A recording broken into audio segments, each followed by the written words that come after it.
MDC é o máximo divisor comum. De onde vem essa ideia? Bom, eu vou pegar aqui divisores do 8, né? Divisores do 8. Então vamos lá. A gente vai ter o 1, vai ter o próprio 8, vai ter o 2, vai ter o 4 e só, né? Divisores de 8, ok? A gente vai ter divisores de, não sei, do 10. Vamos pensar aqui no 10. Então eu vou ter o 1, vou ter o próprio 10, certo?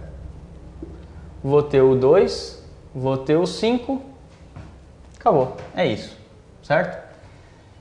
O maior divisor de um número é ele mesmo, ó. O maior divisor de um número é ele mesmo, certo? Se eu quero o máximo, que é o maior, divisor comum, então eu tenho que olhar na lista nas duas listas de divisores, né? Divisores do 8 e divisores do 10. Olha nas duas listas de divisores, vê quem é comum entre os dois. Eu tenho o 1 aqui, eu tenho o 2 aqui e só, né? E vê quem é o maior divisor comum entre eles. O maior divisor comum entre eles é o 2. Tranquilo, né? Faz a lista de divisores de um número, faz a lista de divisores do outro número, vê qual é o maior divisor comum, pronto, tá aqui. MDC de 8 e 10, 8 e 10, então vai ser o número 2 aqui, ok? Só que a ideia não é essa, né? A ideia é que a gente faça de uma técnica um pouco mais avançada, ok? A gente tem que fazer uma técnica que seja mais rápida, porque se o número for grande, nossa, para você escrever primeiro definir todos os divisores de um número e do outro, depois comparar para encontrar o maior divisor comum, isso demora muito tempo. A gente tem uma técnica aqui para te ajudar a chegar nesse valor mais rápido, ok? Mas vamos entender primeiro o que é o MDC. Bom, já deu para entender que ele é o maior divisor comum. Vou comparar dois divisores e o que ele tiver o maior valor da comparação entre eles, que for igual, né?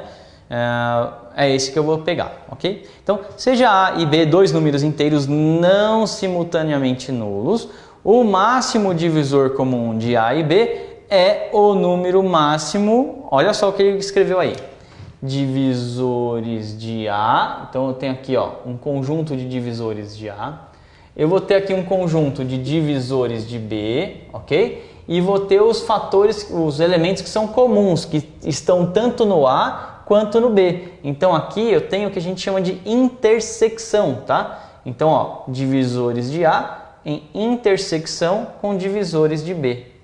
Então, esse símbolozinho, né? Ele significa intersecção.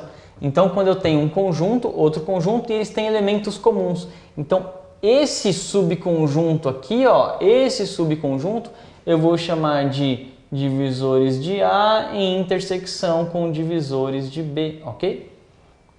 Eu criei um novo conjunto, olha o nome dele aqui, ó, divisores de A em intersecção com divisores de B. Então, existe um terceiro conjunto aqui, que na verdade é subconjunto desses dois, ok?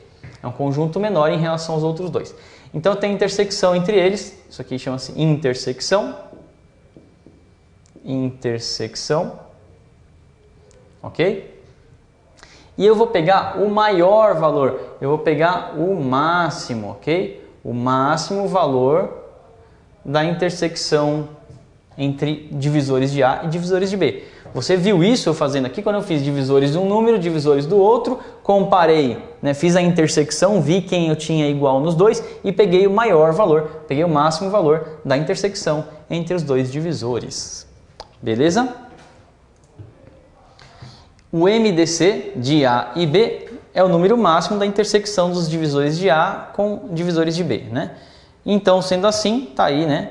O MDC de AB é o máximo da intersecção entre divisores de A e divisores de B. Olhem só as propriedades que nós temos aí, ó.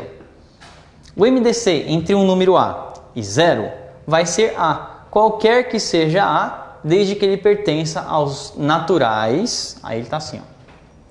Naturais diferente de 0, tá? Naturais menos o 0. O 0 não conta pra gente, ok? Então eu tenho aqui A, qualquer que seja A, desde que ele pertença aos naturais de... Ó, esse asterisco significa tira o zero da parada. Naturais, lembra? Naturais é do zero para frente os números inteiros, não é isso? O 1, o 2, o 3 e vai, não é isso? Só que ele está falando, tira o zero não conta, é do 1 para frente, ok? Então, qualquer que seja o A, pertencente aos naturais, tirando o zero, por que tirando o zero, né? Porque você está buscando o MDC entre A e um zero, ok? Então, A tem que ser diferente de zero, então aí o MDC entre eles vai ser o próprio A, ok? B pertence aos divisores de A, olha só o que ele está dizendo na propriedade, na segunda propriedade aí que a gente está olhando, né? B pertence aos divisores de A, e isso implica que o MDC entre AB, o MDC entre AB vai ser quem? O próprio B. Então vamos lá. B, presta atenção porque ele falou assim, ó, B pertence aos divisores de A. Se o B está dentro dos divisores de A, então pensa aqui, divisores de A. Então ele vai ter lá o 1, o 2, sei lá, o B e o próprio A, percebe? Divisores de B. O 1, o 2, sei lá, o 3, o 4 e o B. Divisores de um número, né? O maior divisor de um número é ele mesmo, ó, o A é o último elemento aqui, ó. O B é o último elemento desse conjunto, tá? Porque divisor, o maior divisor de um número é ele mesmo. Entre A e B, B limita a quantidade, né, o número, o tamanho do número para a intersecção entre eles. O máximo valor de intersecção entre eles vai ser B. Pode não ser B. Pode ser o 4, pode ser o 3, pode ser o 2. Mas se ele afirmou que B pertence aos divisores de A, então quer dizer que o maior divisor do B também é divisor de A. E não é o maior, porque o A é o próprio maior divisor. Então, se B está dentro do conjunto de A e B é o máximo valor do próprio B, então o maior valor possível entre A e B vai ser B. Porque o B é divisor de A. Então, desde que A, né, para qualquer que seja B, pertencendo aos naturais, diferente de zero. É isso que está escrito aí para você, ok? Então, MDC entre A e B. Se um deles for divisor do outro, esse cara limita. Ok? Por exemplo, divisor entre 4 e 8, né? Qual é o MDC entre 4 e 8? Vai ter lá os divisores do 4, os divisores do 8. Entre 4 e 8. O maior divisor comum entre 4 e 8. Divisores do 4. Divisores do 4. 4. Termina em 4. Divisores de 8. 4 e 8. O maior divisor comum não tem como ser outro, já que 4 é divisor também de 8.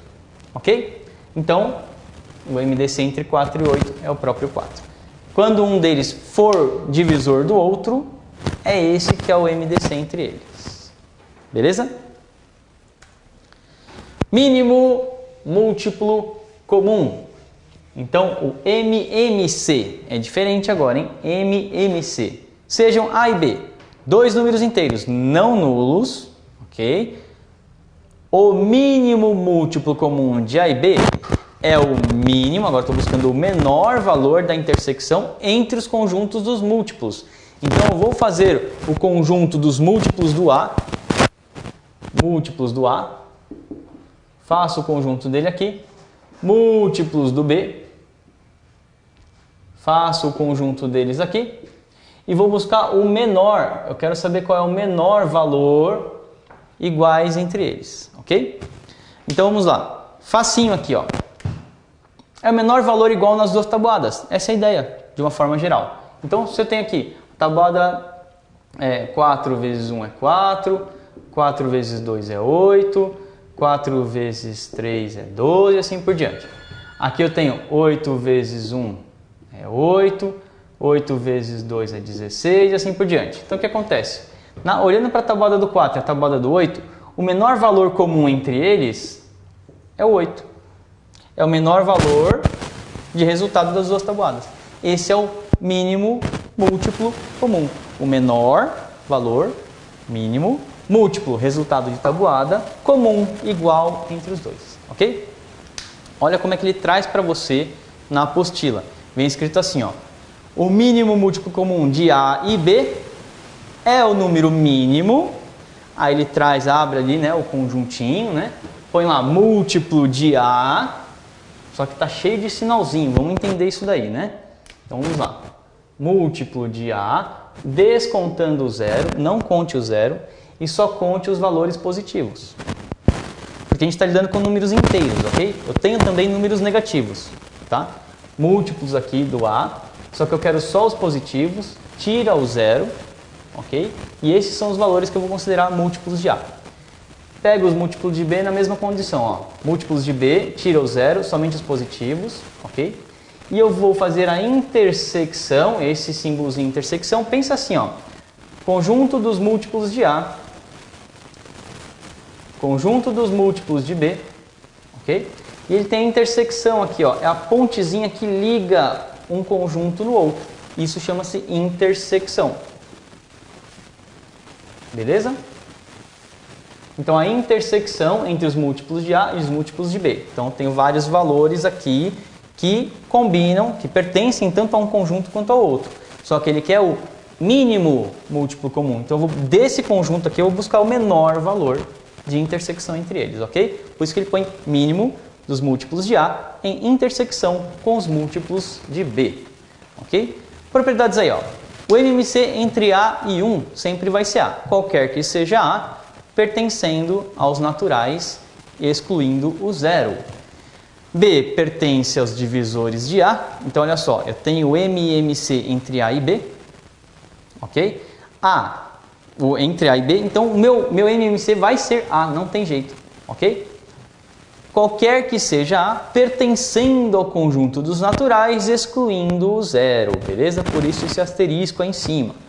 E o MDC de AB vezes o MC de AB, então olha só, MDC de AB vezes o MMC de AB é a mesma coisa que eu multiplicar A com B, vai dar o mesmo resultado.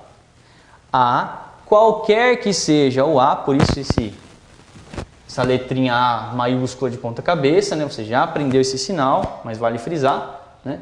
Então, se eu pegar o MMC de AB, né, e multiplicar pelo MDC de AB, é a mesma coisa que eu pegar o A e multiplicar por B. A, qualquer que seja o A, pertencendo aos naturais, excluindo o zero. B, qualquer que seja o B, pertencendo aos naturais, excluindo o zero. Ok?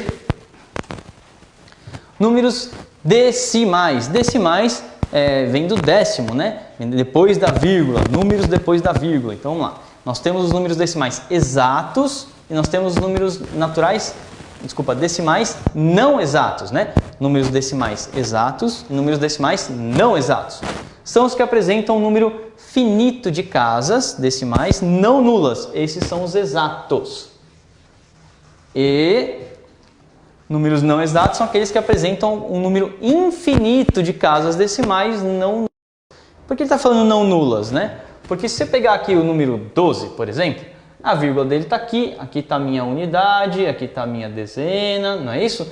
Na centena eu não tenho valor algum, zero, não tenho quantidade para colocar aqui, milhar, e assim vai indo, e para cá também, não importa quantos zeros eu colocar, tanto para lá quanto para cá, o valor vai continuar sendo 12, quem manda aqui é a vírgula, né?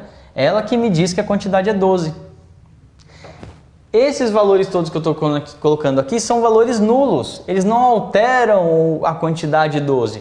Se eu mudar o algarismo ali para, sei lá, 9, 8, 6, 7, 3, 3, 1, 5, pronto, agora eu alterei o valor. Essa quantidade é diferente do 12, ok? Então esses valores não são nulos. Agora nessa forma eles são nulos. Então por isso que ele está falando aqui, ó, são os que apresentam um número finito de casas decimais não nulas. Esses são os números decimais exatos. São os que apresentam um número infinito de casas decimais não nulas, são os não exatos. E a gente vai ter exemplos aí de alguns valores, ok? Dos não exatos a gente ainda pode ter, ó, as periódicas, que é quando eu tenho dízimas, né, periódicas, é quando o valor aqui que vem depois da vírgula, ele vem repetindo, né? Você já fez alguma conta de divisão que deu lá 1,333? Isso aqui é dízima periódica, por quê? Ele se repete, né? O valor vai se repetindo. E não periódicas quando não se repete, né? É quando eu tenho valores aqui, 3, 1, 5, 8, 8, 5, 6, 7, 2, 1, 0, 7, 8, 5, e ele vai aleatório ali e não vai repetindo, não tem um padrão para continuar, né? Então olha só, aqui eu fiz uma apresentação mais visual para vocês, para ficar um pouquinho melhor, olha só. Decimais exatos, então olha só, 35 dividido por 100, 0,35 parou, finito. 1.283 dividido por 1.000, 1,283 parou. 1.283 milésimos. Perceberam? Os exatos eles têm um fim ali. Os não exatos periódicos são aquele, ó, 0,33, 33333, 0,25, 25, 25, 25, 5,1, 5, 4, 4, 4, 4, 4, 4, 4. Então assim, ele tem uma repetição, né? E ele continua eterno, ok? E tem os não exatos e não periódicos. Não exatos porque eles continuam e não periódicos porque eles não repetem. Por exemplo, o valor π. A gente sabe que o valor do π é um valor infinito, que continua, ele vai aleatório, ele não segue padrão nenhum e ele vai embora ali, né? O valor e também, que é dos logaritmos, né? 2,71828, 18, 28, 45, né? E ele vai e continua igual ao valor π.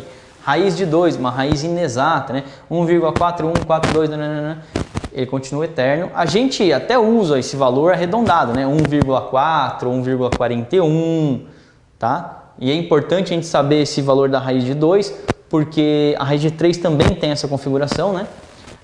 Mas porque eles entram naquelas tabelas dos ângulos notáveis quando a gente for falar de geometria, tudo bem? De triângulos lá. Então, beleza aí? Números decimais exatos é aquele que tem um finzinho. Geralmente a gente vê isso em preço, né? Preço de coisa. R$12,73, né? Você tem um fim ali. Os não exatos periódicos, que é aquele que a gente tem a continuação, né? Mas é sempre o mesmo, é periódico, ele vai se repetindo, né? Ele é um ciclo que se repete, ok? E tem os não periódicos, que são esses valores mais difíceis de lidar, né? Um pouco mais, você não consegue nem pensar neles lá na frente, que são os números irracionais. Você não consegue pensar qual é a 80ª casa ou a 1000ª casa depois da vírgula. Nos exatos periódicos, sim. É só você ver a repetição que você chega lá, né? Mas nos não periódicos, você tem que fazer continha o tempo inteiro para chegar onde você quer chegar e descobrir quanto vale aquele valor, ok? Então vamos lá. Continuando aqui, agora vamos falar dos conjuntos dos números racionais. Racionais, razão. A razão, pessoal, razão é um número sobre o outro, é uma comparação de valores, tá? É a mesma ideia que a gente tem de divisão, é a mesma ideia que a gente tem de fração, é tudo a mesma coisa, ok? Porcentagem vai aí também. Razão são só dois valores sendo comparados um sobre o outro, ok? Então vamos lá. Disse que um número x é racional, C e somente C. Existem números inteiros A e B, com B diferente de zero, o número de baixo não pode ser zero, tais que x, que é o valor do conjunto dos racionais, é justamente o resultado da comparação de AB. Que comparação é essa? Você vai pensar na divisão agora sim, ó, 8 sobre 4, por exemplo. A pergunta da divisão é, quantos do número de baixo eu preciso para representar o número 8? Quantos do número de baixo eu preciso para representar o número 8? Se eu pegar dois 4 inteiros, eu consigo falar do 8 tranquilamente. Beleza? Então, aqui está a minha resposta da divisão. Quanto que é 8 dividido por 4? 2. Mas de onde vem esse raciocínio? Eu estou fazendo a razão entre 8 e 4. ok? E como é que eu faço essa razão? É pela simplificação de fração, né? Se eu dividir, por 4 em cima e embaixo, essa simplificação de fração aqui, depois a gente vai ver com mais detalhe, né? 8 dividido por 4 é 2, 4 dividido por 4 é 1. Então eu fico na razão de 2 para 1. Quando eu for falar de razão, eu vou ler 2 para 1. A cada 2 de um, eu tenho 1 do outro, certo? Então, sempre o de cima vai ser o dobro do de baixo, essa é a ideia. O de baixo sempre vai ser metade do de cima para essa comparação aqui, ok? Assim como se você pegar o 9/3, né? 9/3 simplificando por 3 em cima e embaixo, simplificar é deixar mais simples, né? É trabalhar com valores menores, mas que representem a mesma quantidade, né? São frações equivalentes, ok? A gente vai ver isso mais para frente também, mas eu estou aqui simplificando para trabalhar com valores mais fáceis. Então aqui eu tenho 3 para 1, quer dizer que o de cima é o triplo do de baixo, né? O de baixo é 1/3 do de cima. Então olha só, sempre que eu pegar 1 do número de baixo, vai valer 3 em cima, né? 1 para 3, ou 3 para 1. Na verdade, a leitura fica 3 para 1. É nessa sequência de leitura, ok? Se eu invertesse essa fração, aí quer dizer que eu queria ler ao contrário. Eu estou observando por um certo prisma aqui, né? A cada 9 pessoas eu tenho 3 vagas de carro, por exemplo, né? Aqui eu posso ler ao contrário. A cada 3 vagas de carro eu vou ter 9 pessoas. Depende do sentido de leitura, ok? Mas a razão justamente é essa comparação de valores, onde você vê qual é a razão, qual é a comparação entre eles, ok? Então, um conjunto formado por todos os números racionais é representado pela letra Q. Então, olha só como é que ficou o conjunto dos racionais. Racionais, letra Q. Vou fazer aqui na lousa devagarinho para você acompanhar e conseguir fazer a leitura, hein? Olha só. Racionais é um valor, né, que pertence aos reais. A gente vai aprender quem são os reais já já. De tal forma que esse valor que você está colocando no conjunto dos racionais aqui, ó, tem que ser um resultado de divisão de A por B. Só que A tem que pertencer aos inteiros e B tem que pertencer aos inteiros menos o zero. Tá? Não existe divisão por zero. Não existe. A tem que pertencer aos inteiros, esse cara tem que ser inteiro, e esse cara aqui tem que ser inteiro, só que diferente de zero. Só isso. Pega um número inteiro sobre outro número inteiro diferente de zero, isso aqui é a razão. Ok? A razão, na verdade, é o resultado disso. Ok? Número racional. Vamos lá.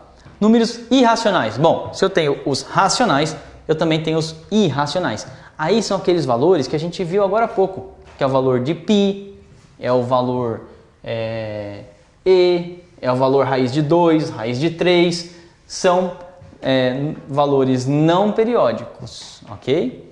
Eles não são inteiros, eles são decimais, né? Eles não são finitos, são infinitos e são não periódicos, ou seja, eles continuam internamente. Então, eles são um conjunto separado dos racionais. Porque dentro dos racionais eu vou ter qualquer valor quebrado, positivo e negativo, praticamente. Desde que eles sejam racionais. Que seja possível pensar neles. Lembra daquele exemplo? 1,3333333. Qual é a milésima casinha depois da vírgula? Qual é o valor que tem lá? 3. Você consegue pensar, você consegue racionalizar a coisa, pensar na coisa. Existe razão naquilo. Você consegue pensar. O irracional, qual é a milésima casinha do valor do π? Não sei, eu tenho que fazer a conta para descobrir. Porque só de pensar eu não chego, eu preciso fazer. Tá? Então eles acabam sendo irracionais por esse é um jeito de você lembrar, né, dos números irracionais. É o que não dá para você adivinhar qual é a milésima casa dele. Então, disse que o número x é irracional, C, e somente C, isso você já entendeu na matemática, que é aquela setinha que vai e vem, né? X não é racional, ou seja, ele só não pode ser um valor racional. Ele não pode ser um número inteiro positivo, ele não pode ser um número inteiro negativo, ele não pode ser quebradinho finito, ele não pode ser quebradinho infinito periódico. Ele foge de todo esse conceito de número, ele vai para um número que é não periódico, é quebradinho, é infinito e não periódico. Esses são os irracionais, ok? Olha lá, irracional é representado pela letra I mesmo, tá?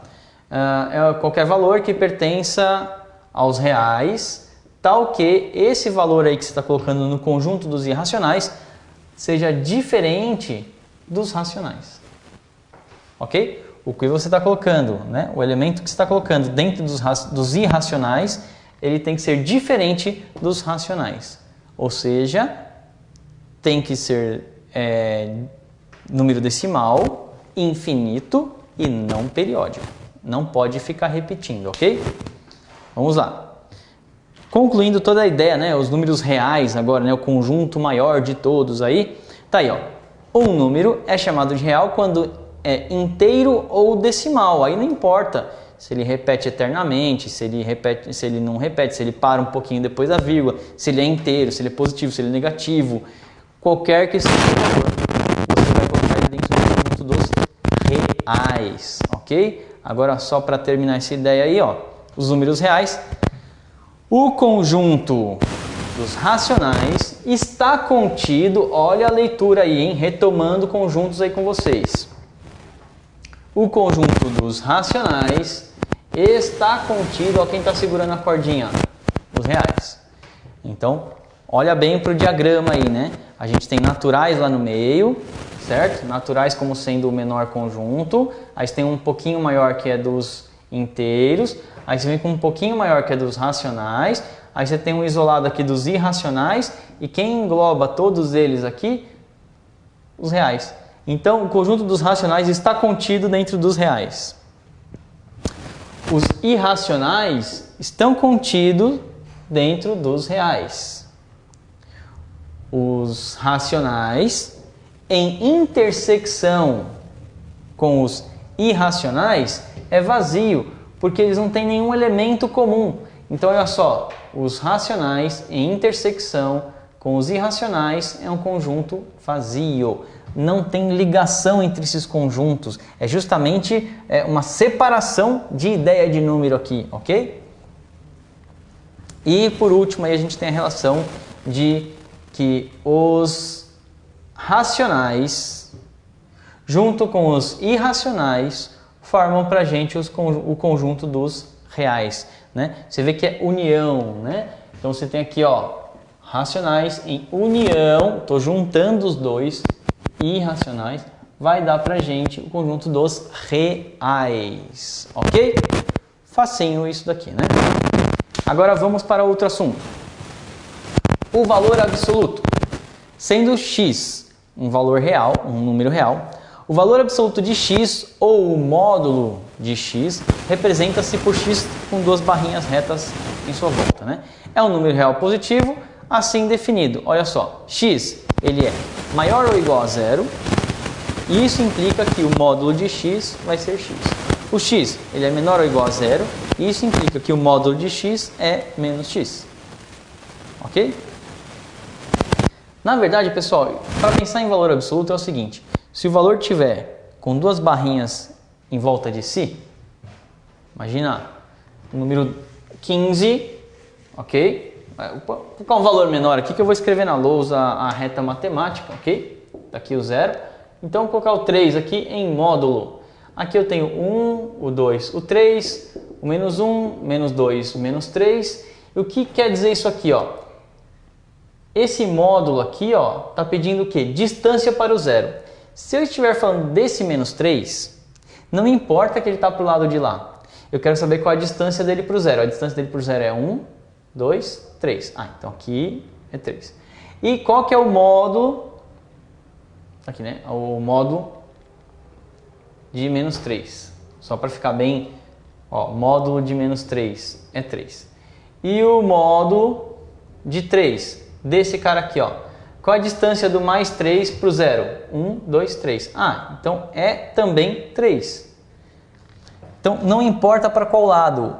Esse módulo, isso daqui está excluindo essa condição de para qual lado da reta você está andando. Ele só quer saber qual é a distância para o 0 que você está. Só isso. Não importa para qual lado. Ok? Então, o valor absoluto, ele exclui a condição de sentido da reta. Não importa, eu só quero saber a distância. Ok?